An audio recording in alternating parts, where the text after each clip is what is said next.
Luto na yung pisa ko na na niluto. Ito ay parto na to guys kasi ang hirap ng mahaba yung yung videos ba.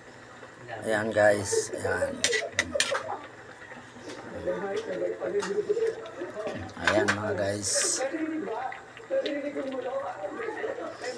Ayan na, luto na yung pisang tilapia.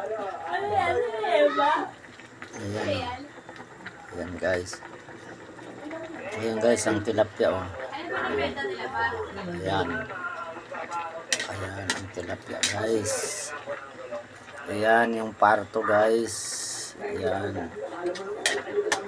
Ayan sa mga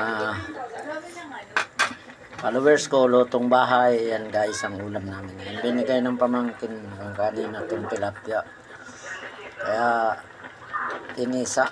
Ayan guys.